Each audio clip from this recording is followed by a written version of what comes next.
तो जो 1 साल का एरियर का अमाउंट मिलने वाला है, वो लगभग कितना मिलने वाला है लेवल 1 पे 1,70,000 रुपए, 1,90,000 के आस-पास लेवल 2 पे। ऐसे ही अगर कोई लेवल 6 पे है तो लगभग 3,35,000 रुपए मिलने वाले हैं। ऐसे ही अगर कोई लेवल 9 पे है तो लगभग 5,03,000 रुपए उसको मिलने वाले हैं उस पर्सन को। ऐसे इसमें क्या आपको पता है, अगर 8वां वेतन आयोग 1 साल लेट हुआ तो क्या आपको लाखों रुपए का एरियर मिलेगा? सरकार सैलरी तो बढ़ाने वाली है, लेकिन क्या एरियर देने में खेल कर सकती है? जी हाँ दोस्तों, 8वें वेतन आयोग की घोषणा तो हो चुकी है, लेकिन असली सवाल सभी के मन में अभी भी यही है कि क्या इसे लागू होने में समय लगेगा? अगर देरी हुई तो एरियर कितना मिलने वाला है? क्या सरकार पूरा एरियर देगी या किस्तों में? या फिर सरकार एरियर का पेमेंट रोक भी सकती है? और अगर कर्मचारी यूनियन स्ट्राइक पर गए तो इसका कुछ असर पड़ेगा? मैं इन सभी सवालों का जवाब पूरे प्रूफ विद आंकड़ों के साथ देने वाला हूँ इस वीडियो में। जी हाँ दोस्तों, वीडियो को लास्ट तक जरूर देखिएगा। रुको जरा, सबर करो। आपको आज इसमें बताने वाला हूँ कि आपको 1 साल अगर लेट होता है या ज़्यादा लेट होता है तो एरर कितना मिलने वाला है, प्लस क्या इसके फैक्ट है, क्या गवर्नमेंट अभी क्या वर्तमान में कर रही है, प्लस स्ट्राइक पर क्या फ़र्क पड़ने वाला है वो भी आप इस वीडियो में जान पाएंगे।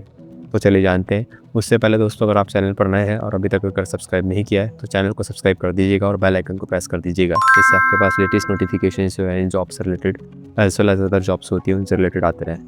तो दोस्तों, आप मेरी स्क्रीन पर देख पा रहे हैं कि मैं क्यों इस बेस पे कह रहा हूँ, किस बेस पे कह रहा हूँ कि एरर मिलने में टाइम लग सकता है। ये जो दोस्तों नोटिफिकेशन है, ये 7 CPC के टाइम का नोटिफिकेशन है। जब पे फिक्सेशन हुआ था तब एरर दिया गया था, ठीक है। उसके रिगार्डिंग इंस्ट्रक्शन दिए गए थे गवर्नमेंट ने, उसी के रिगार्डिंग ये मैं पूरा का पूरा एरर का कैलकुलेशन लेके आऊँ।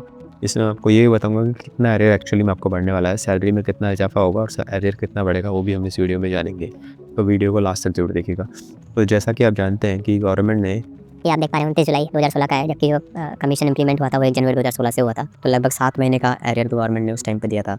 बट आज की कंडीशन की बात करें आप तो गवर्नमेंट ने डायरेक्टर का अनाउंसमेंट अभी रिसेंट में कर दिया है, जैसा कि अपने स्क्रीन पे देख पा रहे हैं। इस पर मैंने एक लेटेस्ट वीडियो भी लेके आया था, वो भी आप आई बटन पे जाए तो जाके देख सकते हैं, जिसमें मैंने आपको बताया था कि गवर्नमेंट जो है वो डायरेक्टर का अनाउंसमेंट कर दिया है। इवन जो कमेटी है उनको फीस भी एलोकेट हो गया है, उसकी डिटेल मैंने आपके साथ शेयर की थी। तो दोस्तों, जैसा कि आप जानते हैं कि गवर्नमेंट ने 2016 में जब इसको इम्प्लीमेंट किया था 7 CPC को, तो बाकायदा इंस्ट्रक्शन दिए थे कि आपको जो है वो CCS रूल को फॉलो करना है, ठीक है, 2016 को वेरिफिकेशन करते टाइम पे, ठीक है।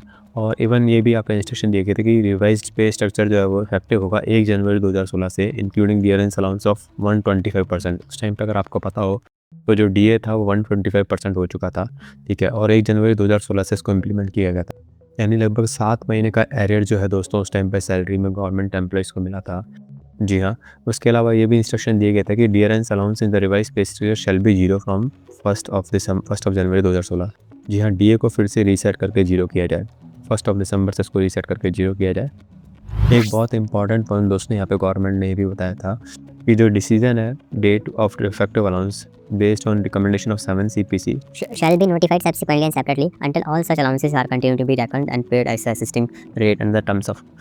जी हाँ, प्री रिवाइज पे स्ट्रक्चर जो था उसके अकॉर्डिंग यहाँ पे पे किए जाने चाहिए। देखो दोस्तों, एक बहुत इंपॉर्टेंट पॉइंट ये भी बताया गया है कि with a view of expediting the authorization and establishment of arrear, it has been decided that the arrear and the claim may be paid without pre-check of the fixation। बिना pre-check के भी पे फिक्सेशन के जो arrear है दोस्तों वो दिया जा सकता है। जी हाँ, however the facility to disburse arrears without pre-check of fixation of पे शैल नॉट बी अवेलेबल। यहाँ जिनको डिसमिसल किया गया है, जिन्होंने रेजिग्नेशन दिया गया है या जिनका डिस्चार्ज किया गया है या जो रिटायरमेंट हो गए after the date of implementation से, उनको दोस्तों यहाँ पे कोई रिलैक्सेशन नहीं दिया गया है। बट जो अदर है उनको बिना किसी कारण से, बिना झिझक के गवर्नमेंट ने यहाँ पे रिलैक्सेशन दिया था। और उसके अलावा इनकम टैक्स जैसा कि आप जानते हैं वो तो कटेगा ही, जैसे भी आपकी सैलरी रिवाइज होगी। तो आपको मैं बताऊँगा कितने लाख आपकी सैलरी बढ़ सकती है, क्या ऐसे 5 लाख का इजाफा हो सकता है या आपको एरियर लगभग 5 लाख से 7 लाख रुपये मिल सकता है, वो मैं पूरी डिटेल आपको विद प्रभाव बताने वाला हूँ। तो ये मैंने आपको डायरेक्टर का ऑलरेडी बता दिया है दोस्तों, इनका अपॉइंटमेंट हो चुका है। जी हाँ, श्री कृष्णा VR जो इनका डायरेक्टर का अपॉइंटमेंट हो चुका है। इसमें मैंने डिटेल वीडियो बनाया था कि क्या इसके पीछे कारण है क्यों इनको अपॉइंट किया गया है, तो वो भी आप जाके चाहे तो देख सकते हैं, ठीक है। और लगभग 2029 तक इनको बनाया गया है, तो ये बात आपको ऑलरेडी पता होगी। अब दोस्तों एक महत्वपूर्ण चीज़ मैं आपको अभी बता देता हूँ। यहाँ पे जो लेटर है दोस्तों, जैसे हमने अपने सेक्रेटरी को लिखा है, जी हाँ, यहाँ पे लेवल 1 से लेवल 5 तक का जो फिटमेंट फैक्टर की बात की गई है वो 3.0 की बात की गई है। जैसा कि आप देख पा रहे हैं, अगर किसी की सैलरी 18,000 है बेसिक, तो वहाँ पे डिमांड की गई है 54,000 की।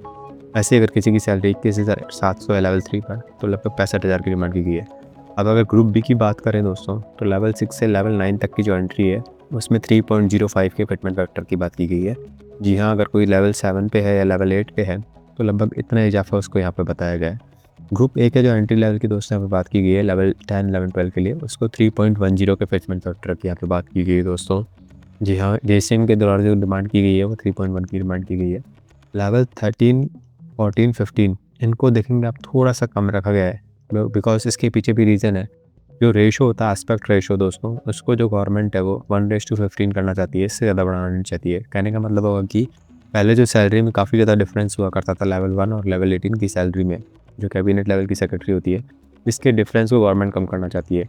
तो डेफिनेट सी बात है, जो लो लेवल के जो एम्प्लॉई है उनकी सैलरी में इजाफा ज़्यादा होने के चांस है, इसी के बेस पे फिटमेंट फैक्टर ज़्यादा बढ़ाया गया है। जबकि जो हाई लेवल के हैं उनकी सैलरी में इतना ज़्यादा एक्सपोनेंशियली हाइक नहीं बढ़ सकता है दोस्तों। तो ये तो लेटर गवर्नमेंट को लिखा गया है और इसके बेस पे यहाँ पे इन्होंने लेवल वाइज भी बताया है कि कितनी सैलरी यहाँ पे बढ़ सकती है। जी हाँ, अगर कोई लेवल 4 पे है और अगर वो सेल मान लो लेवल 4 पे सेल 8 में है तो लगभग 1,07,600 रुपये उसकी सैलरी हो सकती है। तो मैं आपको अब बताने वाला हूँ कि क्या इसके बेस पे, इन सब के बेस पे, जैसा कि आप देख पा रहे हैं कि मिड लेवल का जो एम्प्लॉय है या फिर सीनियर एडमिनिस्ट्रेटिव लेवल का एम्प्लॉय है या टैक्स लेवल का एम्प्लॉय है, तो उनके रेस्पेक्ट रेशो के बेस पे यहाँ पे मिनिमम और मैक्सिमम सैलरी का डिसाइडेशन एफएनपीओ का प्रपोजल ये दिया गया है दोस्तों। मिनिमम जो पे है वो 54,000 होगी और मैक्सिमम पे लगभग 8 लाख रुपए हो सकती है, यानी 1:15 के रेशो में हो सकती है। ये ऐसा प्रपोजल दिया गया है दोस्तों भी। अब मैं आपको बताऊँगा कि कितनी वो सैलरी जो है वो बढ़ सकती है दोस्तों। जैसा कि आप जानते हैं कि 18th मंथ का टाइम गवर्नमेंट ने भी लिया है, बट ये है कि हो सकता है कमेटी अपनी रिपोर्ट पहले सौंप दे, मे बी जून, जुलाई या दिसंबर तक अगर ये सारी एक्टिविटी कंप्लीट हो जाती है, गवर्नमेंट का अप्रूवल आ जाता है, तो 1 जनवरी 2027 से मे बी इसका इम्प्लीमेंटेशन किया जा सकता है with an arrear of 1 year. जी हाँ, 1 साल का एरियर अपने एम्प्लॉयज़ को गवर्नमेंट दे सकती है। तो मैं आपको बताऊँगा कि वो एरियर का अमाउंट कितना हो सकता है, उसकी पूरी डिटेल हम जानेंगे इस वीडियो में। तो मान लो कि लेवल 1 पे कोई एम्प्लॉय है और 18,000 उसकी बेसिक पे आज की डेट में, उसका जो डीए अमाउंट आज की डेट में बनता है 10,400 बनता है 58% के हिसाब से, जो कि रिवाइज होकर 60% हो जाएगा। लगभग 2% का हाइक ऑलरेडी डीए में बढ़ने वाला है। इस पर ही मैंने एक वीडियो बना लिया है, जो कि आप आई बटन पर जाकर मैंने उसका लिंक भी दे दिया है। तो वो वीडियो चाहे तो आप आई बटन पर जाकर देख सकते हैं या मेरे डिस्क्रिप्शन में भी जाके वो वीडियो देख सकते हैं कि क्यों 2 या 3% बढ़ेगा, 5% नहीं बढ़ेगा था, 7% नहीं बढ़ेगा। उसके रीजन्स ही मैंने आपको ऑलरेडी बता दिए हैं।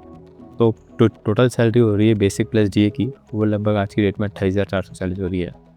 अब एक्चुअल जो है 8 सीपीसी में बेसिक पे कितनी हो सकती है दोस्तों, तो जो कमेटी की रिपोर्ट आ रही थी कि 18,000 से उनकी डिमांड लगभग 3.0 की फिटमेंट फैक्टर करने की है, जब मेरे अकॉर्डिंग इतना ज़्यादा हाइक नहीं होकर लगभग गवर्नमेंट जो है वो 2.4 या 2.5 के आसपास मान सकती है फिटमेंट फैक्टर। तो जो सैलरी है वो रिवाइज होकर लगभग 42,660 रुपये हो सकती है विथ इफेक्ट ऑफ डीए 0। जी हाँ, जीरो डीए जो है वो 0 हो जाएगा। एचआरए अमाउंट इसमें इंक्लूडेड नहीं है, टीए अमाउंट इसमें इंक्लूडेड नहीं है और जो अदर बेनिफिटरी अमाउंट है वो वैसे एज इट इज रहने वाले हैं। तो लगभग जो सैलरी इन एंड आएगी वो लगभग 50,000 से 54,000 के बीच में टोटल सैलरी आ सकती है। जी हाँ, टोटल सैलरी लगभग उतनी आ सकती है। तो दोस्तों मैंने ऐसे डिफरेंट लेवल पे आपको यहाँ पे बता रखा है, लेवल 2, 3, 5, इवन 15, 18 तक के लेवल हमने आपको बता रखे हैं यहाँ पे। तो दोस्तों अगर अपन बात करें एरियर की, तो एरियर जो है लगभग अगर 1 साल का यहाँ पे इफेक्ट लेके चले हैं, यानी 1 जनवरी 2027 को अगर इम्प्लीमेंट हो जाता है, तो जो 1 साल का एरियर का अमाउंट मिलने वाला है वो लगभग इतना मिलने वाला है लेवल 1 पे 1,71,000 रुपये, 1,90,000 के आसपास लेवल 2 पे। ऐसे ही अगर कोई लेवल 6 पे है तो लगभग 3,35,000 रुपये मिलने वाले हैं। ऐसे ही अगर कोई लेवल 9 पे है तो लगभग 5,03,000 रुपये उसको मिलने वाले हैं उस पर्सन को। ऐसे इसमें दोस्तों ये सिर्फ बेसिक और डीए का डिफरेंस यहाँ पे है। एचआरए का जो डिफरेंस है वो अलग से मिलने वाला है, बिकॉज एचआरए भी आप जानते हैं कि रिवाइज होगा। यानी कि करंट में अगर एचआरए किसी सिटी में मान लो 30% है किसी एक्स सिटी में, तो वो रिवाइज होके 24% हो जाएगा ऑन बेसिक। बट वो जो बेसिक है जैसा कि आप जानते हैं वो बढ़ जाती है। भाई अभी बेसिक आपके 18,000 है, जो बढ़ के 28,000 29,000 हो जाएगी, तो उस 29,000 पे लगभग 24% मिलेगा। तो जो एचआरए का एरियर होगा वो उसमें अलग से रहने वाला है 1 साल का, वो भी लगभग 30-40,000 आपको अलग से मिलेंगे गवर्नमेंट एम्प्लॉयज़ को। तो वो भी आप इस वीडियो में देख पा रहे हैं मेरी कि इतना आपका अमाउंट हो सकता है। जी हाँ, अगर किसी को ये पीडीएफ चाहिए, स्क्रीनशॉट चाहिए तो वो भी लेके ले सकते हैं, इसमें कोई डाउट नहीं है। लगभग इतना मेरे अकॉर्डिंग हो सकता है। तो दोस्तों ये था लेटेस्ट अपडेट आज का। इसके अलावा एक और लेटेस्ट अपडेट मैं आपके साथ लेके आने वाला हूँ कि फिटमेंट फैक्टर को लेके काफ़ी सारे जो इश्यूज़ आ रहे हैं कि कोई कह रहा है 3.2 होना चाहिए, कोई कह रहा है 3.1 होना चाहिए। तो मैं आपको एक बताऊँगा लेटेस्ट नेक्स्ट वीडियो में कि कितना फिटमेंट फैक्टर एक्चुअली में गवर्नमेंट कर सकती है और उसके क्या रीजंस है, क्या प्रॉस एंड कॉन्स है, तो वो भी हम जानेंगे। आपके अगर कोई डाउट है या कुछ है, आपके क्या विचार है इसको लेके, तो आप मुझे अपने विचार कमेंट करके बता सकते हैं। चैनल पर अगर नए हैं तो चैनल को सब्सक्राइब करना नहीं भूलिएगा। और थैंक यू सो मच दोस्तों for watching the video and have a good day.